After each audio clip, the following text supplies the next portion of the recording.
Just to start off, I'm Noah. I'm Sean. And we are together Hardin Realty and Property Management. Some of our team members are here tonight. I'm a real estate broker. Sean and I manage about 100 Airbnb properties together. We do loans in-house, so we loan money, we buy real estate, we sell real estate, we broker, we manage apartment buildings, we manage Airbnbs. That is what we do. We also buy real estate together, so we practice what we preach. There are still some seats over here and here and in the front.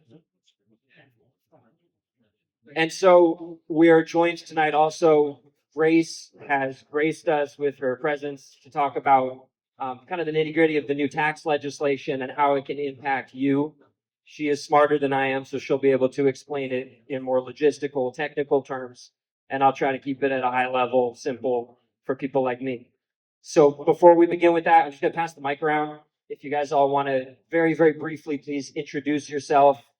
What's your name? What are you offering to the group? What do you hope to take away from the group? Something like that. Okay. Thank you, everyone. Thank you. So obviously you can see we have quite the brain trust in the room right now. A lot of, you got some newer people, you got some more veteran people, you got money people, you got insurance people, you got tax reduction people, syndicators, new investors, old investors, realtors, and just people who are here to browse and learn. And that's what this is all about, is that we can all put our heads together, make some new friends and make some new connections, resources, and hopefully build something together. So you did not get to introduce yourself yet. Grace, can you introduce yourself? Hi, everyone. I'm a real estate accountant. I run a firm called Brick and Ledger, and I help real estate investors and property management companies lower their tax bills. So that's what I'm going to be talking about a little bit later. I'm going to get into the logistics of things, but they're going to give you an overview of the short-term rental loophole. So the key today to focus on is tax benefits. Before going to the details, at a high level, if you can write off a lot of tax, that means you don't have to pay after cent, and then you have a lot left over, which helps you save a lot of time and to accumulate a bit more for your next investment, right? And then you can just rinse and repeat, and before you know it, you will have multiple properties in a couple of years. A lot of our clients started with us like 5-6 years ago, with one Airbnb, and then by buying duplex, triplex, by refinancing, by borrowing against their stocks, insurance, and refinancing, all different methods, they begin to accumulate and hit 10, 14 doors, in a couple of years. So it's very possible, and with the tax savings, it's going to just help you accelerate the process. And that's what it's all about, scaling. We all want to scale. Maybe you have your first property and you want your second, or maybe you've knocked down 100 deals and you're still hungry for more. It's an addiction. We all love real estate. So just to really focus in on the topic tonight, does anybody in the audience want to explain, or can anyone tell me what is a cost segregation study? Can anyone raise their hand and tell me what is a cost segregation study? Mr. Kyle Bly, this guy knows. All right, so let's see if I remember it from last month. It's essentially, you think of a house's whole depreciation, it can be broken down into many different parts, the windows, the garage door, the floors, the walls, whatever. Every different piece has different depreciation that can go 5, 10, 15 years. And so with cost segregation, you can, I believe, double up. You can have like a house depreciation and also a window depreciation on a floor depreciation. So is that correct? You can kind of double. But can you double dip? Like if you have your floors depreciation, do you take that away from your house depreciation? Okay, it's not double dipping, but it's still very cool, and you can take away a lot of your profits in those initial years. Yeah. So just to really simplify that, because you know your stuff, it's a PDF report. It's maybe 20 pages long. It's a PDF document. And the way you get one is you contact a cost segregation engineer. You could use a cheap online solution like KPKG, or you can use the real engineer-based approach. If your property's worth more than $500,000, by the way, go for the real one, get the engineer-based report. I recommend our friend David Wiener, who spoke with the group last month. David Wiener with Cost Segregation Services, LLC. And so you get a cost segregation study. They give you a document, a PDF that breaks your property down to its component parts. So yeah, windows, door frames, nails, if you want to. I mean, they can get really down and deep, and they can accelerate your depreciation essentially. It's a proper way, a scientific way. It's not based on guesswork, not based on like CMA, in the neighborhood. So done right, you will be able to um, depreciate properly and also not get into trouble with the IRS. So why would I do that? Why do I want a cost segregation study? Because if I own a piece of real property, it's naturally depreciating for a 27.5 year life cycle. We can accelerate that. And if you are a W-2 employee and you have a day job, you're not a full-time real estate investor, this strategy can allow you to get taxed like an entrepreneur instead of being taxed like an employee. It's a big difference. So Sean and I personally acquire a property every year, at least one, and we depreciate it. And then we don't really pay anything in taxes. We pay very, very little in taxes, and we do okay. That's how that works. So again, just to really focus on the impact before Grace gives you the details, we buy a property, we operate it as a short-term rental, we obtain a cost segregation study, and then you give that PDF document to somebody like Grace who knows how to apply it to your profile. And so with that, I'll just pass you the mic because you can explain. Okay. All right. I'm going to try to give you guys the basic information without going too in depth because I want to give you guys some time to network after. All right. So building on that foundation, when you have a residential rental property, long term or short term, you can depreciate the value of the building, not the land, just the building over 27.5 years. So every year you take a little bit of depreciation, and this can offset your rental income. But if it exceeds your rental income, if you have a long-term rental, then that just rolls over. This changes if you have a short-term rental. Because the IRS basically says if you have passive income, so your rental property, your long-term rental is considered passive income. Passive losses have to stay with that passive income. So you can't, if I had a property that made $25,000, I had depreciation of $50,000. I can't take that extra $25,000 in depreciation and go apply that to my business income because my business income is active income. But with the short-term rental, the IRS basically says, I'm now going to treat this as an active business or like running a hotel. And so if you accumulate and you front load a bunch of that depreciation from a cost segregation study, then you can use that to offset all of your active income.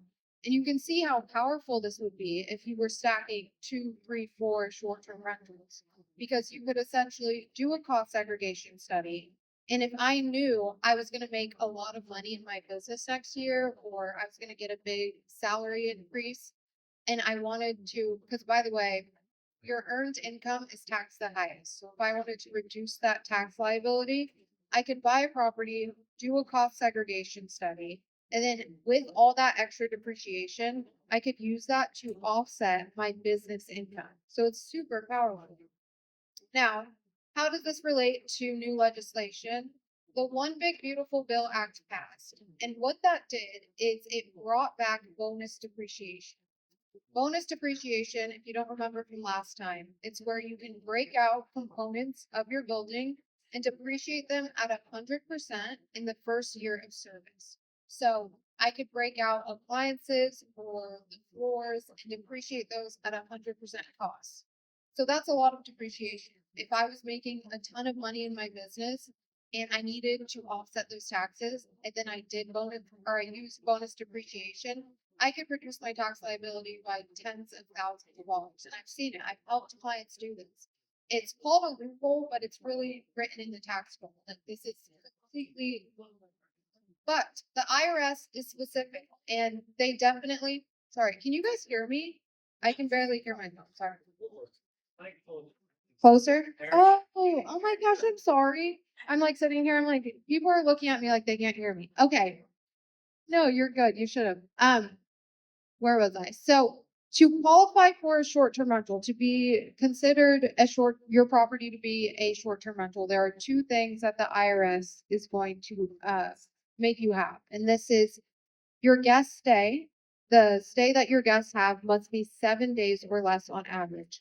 And they do check and they do audit this. So your booking data has to reflect this. If they pull from Airbnb or Vrbo, your guests can't stay on average longer than 7 days.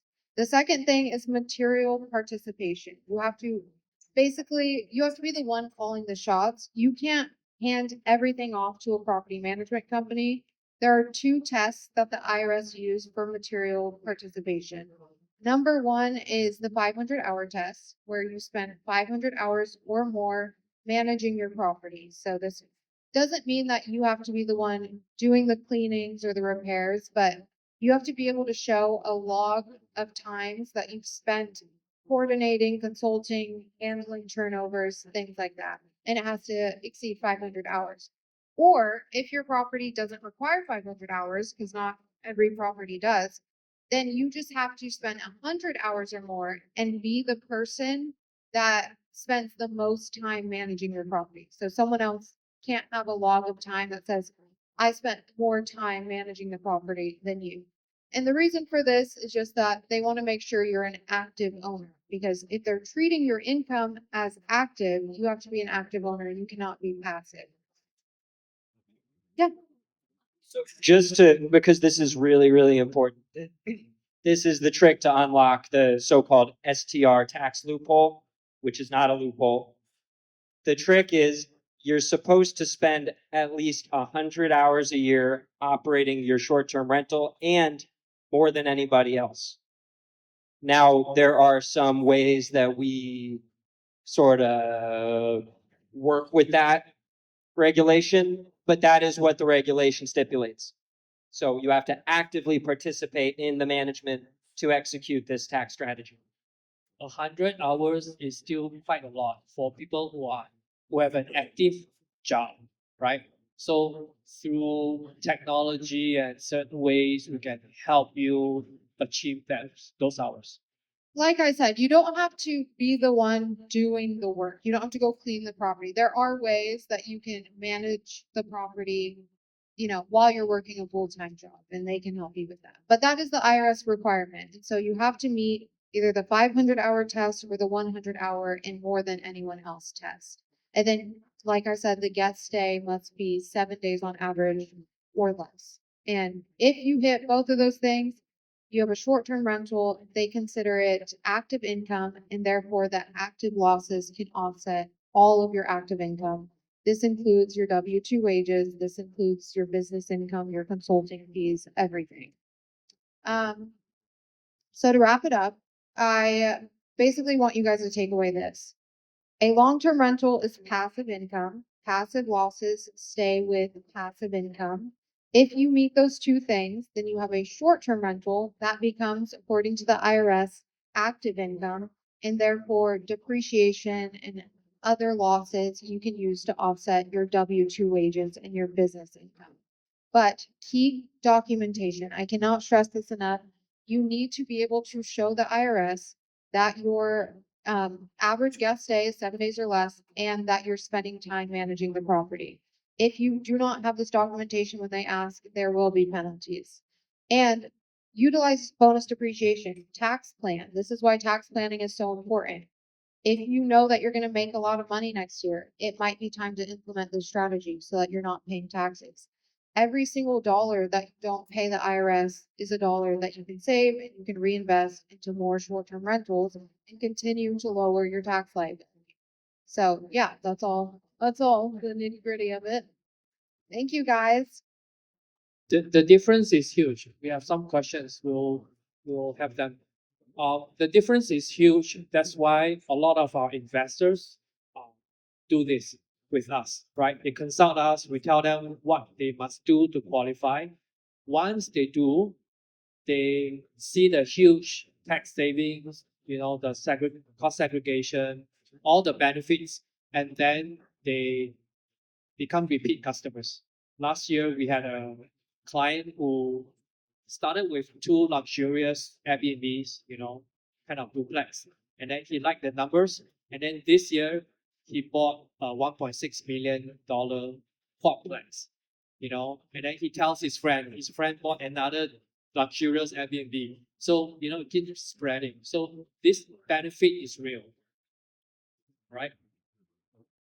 Yeah, so just to make it super duper simple, because they make it sound complicated, they don't want you to take advantage. It's not complicated. You can take advantage. Anyone can do this. You make a lot of money at your job, right? And you don't want to pay all those taxes. So you call your buddy Noah, you get pre-approved for a loan. And just to plug myself, because we are better positioned than any other brokerage in town to get this done. We have the right infrastructure. We have the Airbnb experience. This is what we do all day in our office.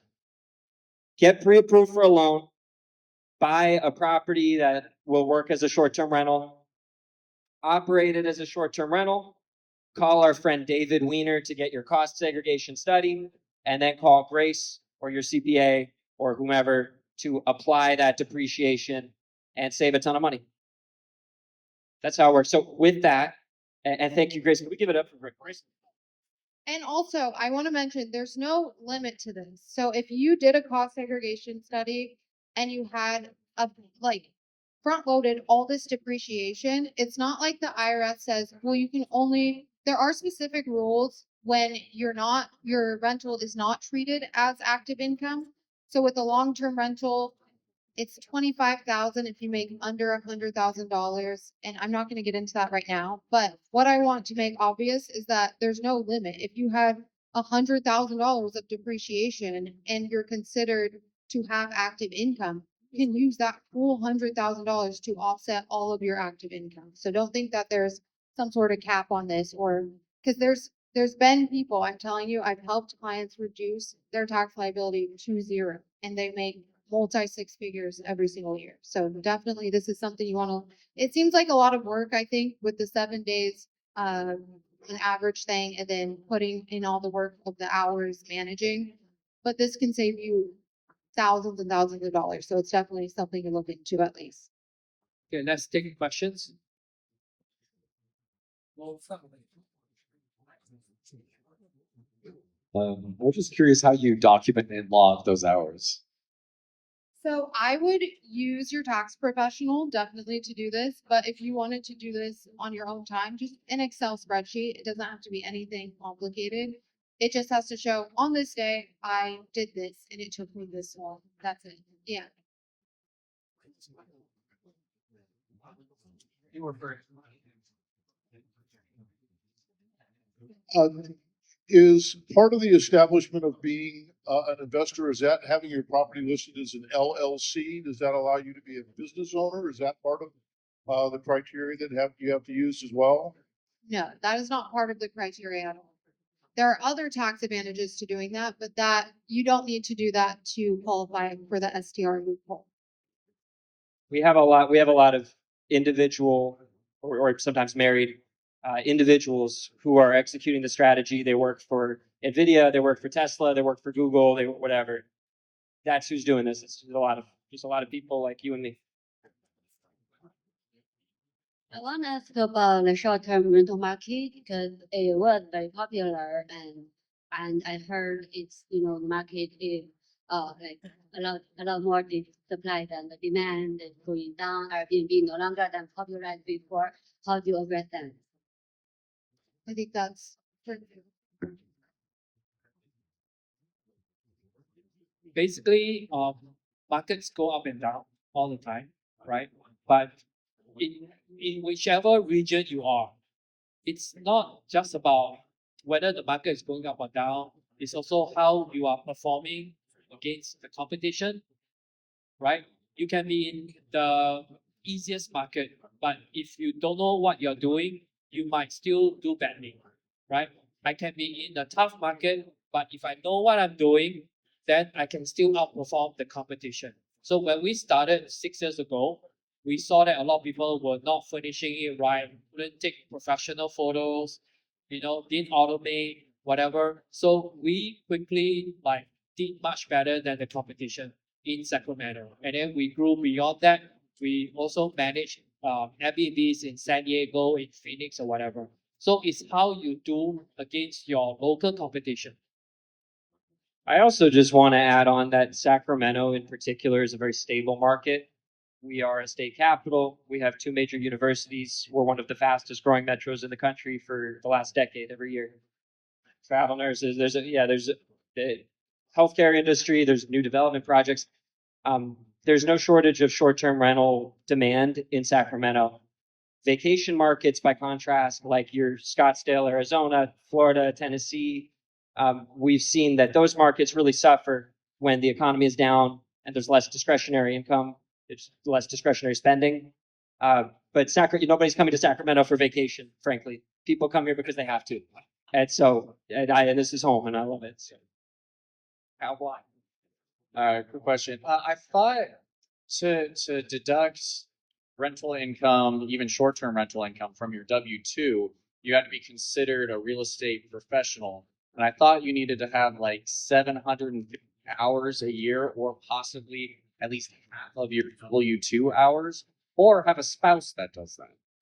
Yeah, so that is for the long-term rental. So that is why the short-term rental loophole is so powerful, is because most people are not going to qualify to be a real estate professional because of what you just mentioned. So that is essentially the loophole, is that you can be treated like that if you hit those two, the 7 days or less, and the material participation. So the qualifiers are a lot less, which is why people use it. That's why they call it a loophole, by the way. It's not a loophole. It's just a tax provision. But they call it a loophole because it's a fast track for normal people like us. I'm classified as as having rep status with the IRS, but most people in here probably are not. This allows you to take advantage of those same tax provisions. Do you have to recapture these when you sell the depreciation you take? When you sell the short term, you have to recapture this. Yes, you do. So is the end goal that when you sell, you do a 1031 exchange and Absolutely. a Yes. step up in basis when you die? Exactly. Were there any other questions? No other questions? Please give it up for Grace. Grace, you're so cool. So Daniel, thank you. Thank you for taking the time. We appreciate it. And all of you for being here and participating in this little group that we decided to make over a cup of coffee as like a joke. And now, I think there's 40 people in the room, and that really means a lot to us. And I hope that everyone can kind of take a nugget away and get some value out of this whole thing. So thank you guys so much. Thank you. Let's before we network, just food for thought, right? Investment is a very powerful thing, income producing. When you have a job, you work for money. When you have an income producing asset, like properties, like stocks, whatever, it is money working for you 24/7. So Warren Buffett says that if you don't build up passive income, you will work till the day you die. With cost of living, inflation, uncertainties, whatever. So we are here to learn to build up our passive income so that it can work for us. So let's network, learn from each other, and do deals together. Thank you for coming.